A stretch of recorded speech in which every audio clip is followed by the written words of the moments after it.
Everyone, তোমরা সবাই কেমন আছো? আমি কিন্তু একদমই ভালো নেই। আমার খুবই ঠান্ডা লেগেছে। আমার গলার ভয়েস শুনেই তোমরা বুঝতে পারছো। তো আজকে ছিল বিয়েবাড়ির নেমন্তন্ন, বরবাবুর বন্ধুর বিয়ে ছিল।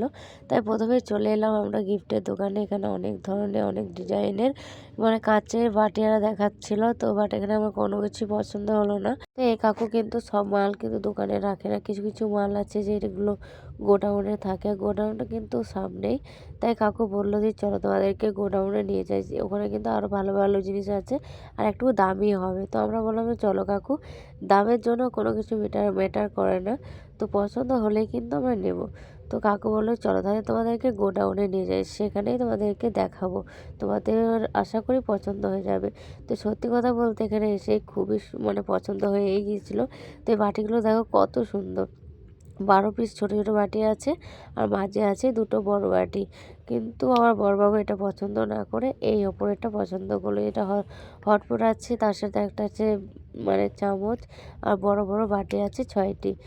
তো তোমাদের কেমন লেগেছে পার্সেলটি, পার্সেলটা এই গিফটটি অবশ্যই কমেন্ট করে জানিও। এটা কিন্তু বড়বাবু পছন্দ, আমার পছন্দ ছিল এই বাটিগুলো বেশ ভালো লাগছিলো। বাটিগুলো ভালো লাগছে এই কারণে যে বাটির ধারে যে ডিজাইনগুলো রয়েছে, ডিজাইনের জন্য বাটিটা খুব সুন্দর লাগছে। আর যেটা আমরা পছন্দ করলাম সেই বাটিগুলো একদমই সিম্পলের মধ্যে। তো দেখো কাকু অনেকগুলোই দেখাচ্ছিল, তো আমরা বললাম কাকু আর পেরো না, ফালতু ফালতু আমাদের পছন্দ হয়ে গেছে, তো আমরা এটাই নেব। তো চলো এটাকে পার্সেল করতে বললে দিই কাকুকে। তো এই গিফটটাই আমরা পার্সেল করে নিলাম। তো এবারে যাবো আমরা বিয়ে বাড়ি, ঠিক আছে? তো চলো তোমাদেরকে বিয়ে বাড়ি গিয়ে পরে সবটাই দেখাবো। এর মাঝে একটা বড় বিপদ হয়ে গিয়েছিল, আমার একটা কানের খুলে পড়ে গিয়েছিল। কানেরটা পেয়েছি বাট গুজিটা পাইনি, তো আরেকটা দোকান থেকে আবার গুজি আনা হলো। বলতে বলতে কিন্তু আমরা চলে এলাম বিয়ে বাড়িতে। তো প্রথমে গেটটা তোমাদের সাথে শেয়ার করে, এই দেখো গেটটা কিন্তু খুব সুন্দর। গেটের সামনে কিন্তু অনেক ছবি তোলা যাবে, কিন্তু আমরা ছবি তুললাম না। তো আমরা সোজা চলে গেলাম প্যান্ডেলের ভেতরে, তো যেখানে ওর বন্ধু ছিল সেখানে। তো দেখো এখানে বন্ধুরা সব ছবি তুলছে। তো চলো তোমাকে দেখাই, তোমাকে না তোমাদেরকে দেখাই বন্ধুর ওয়াইফকে।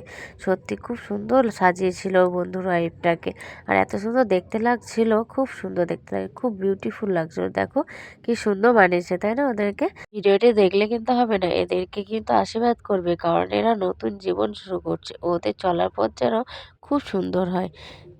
তো দেখো এদিকে আমরা খাওয়া দাওয়া করতে বসে পড়বো। তো তার জন্য কিন্তু আমার হাজব্যান্ড চলে গিয়েছিল জায়গা দেখতে, কারণ খুবই ভিড় ছিল। ভাবলাম জায়গা পাবে কিনা, তাই ও আগে থেকে সিট বলতে গিয়েছে বাবুসোনাকে নিয়ে। আর এখানে দেখো ওর বন্ধু দিদাকে নিয়ে ওরা ছবি তুলে নিচ্ছিল। তো আমি এদিকে ওয়েট করছিলাম যে কখন ডাকবে আমাকে খেতে, আমি কখন গিয়ে বসে খাবো, কারণ খুবই ঠান্ডা পড়েছিল। আর তার সাথে এত লোকজন, সিট পেতামই না যদি আগে থেকে সিট না ধরে রাখতো।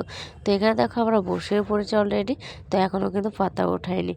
তো টেবিলটা পরিষ্কার করার পরেই কিন্তু প্রথমে দিয়ে দিয়েছিল মেনু কার্ড। চলো মেনু কার্ডে কী কী আছে বলি। প্রথমে আছে লেবু, স্যালাড, ফ্রাইড রাইস, চানার পনির, লাল শাক, সাদা ভাত, মুড়ো ঘন্ট, ছেঁচড়া, চিকেন, রুই মাছ, চাটনি, পাঁপড়, দই, চাপ সন্দেশ, তার সাথে ছিল জোয়ান, ঠিক আছে? তো তারপর দেখো আমরা খাওয়া দাওয়া করে চলে এলাম আমরা বাইরে গেটের কাছে, ওখানে ছিল কফি। তো যাওয়ার পথে যেহেতু কিছুই খাইনি, কফি ফুচকা, তাই ভাবলাম চলো খাওয়ার পথে একটুকু কফিটা খেয়ে নিই। শুধু একটুকু না, আমি 2 কাপ কফি খেয়েছি। তো তোমাদেরকে বাইরে দেখাবো, অনেক মেয়ে নাচ করছে আর খুব সুন্দর সুন্দর গান লাগিয়েছে, নাচগুলো কিন্তু দারুণ করছে। এই দেখো প্যান্ডেলে বাইরে চলে এলাম, এবার বাড়ির দিকে রওনা দেবো। ভাবলাম এরা নাচ করছে, এদেরকে একটুকু তোমাদেরকে দেখিয়ে দিই এরা কেমন নাচছে।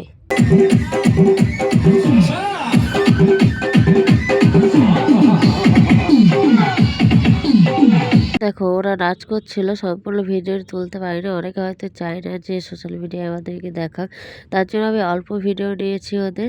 তো এবারে কিন্তু আমরা বাড়ি দিয়ে রওনা দেবো। আমার ভয়েসগুলো একটুকু তোমাদের বুঝতে অসুবিধা হবে, কিন্তু একটু অ্যাডজাস্ট করে নিও, কারণ আমার খুবই ঠান্ডা লেগেছে, দুটো নাক একদম বন্ধ হয়ে গেছে, জানো তো? শুধু আমার না, বাবু আমাদের সবারই খুব ঠান্ডা লেগেছে। তো দেখতে পাচ্ছ আমার পিছনে কারা নাচ করছে।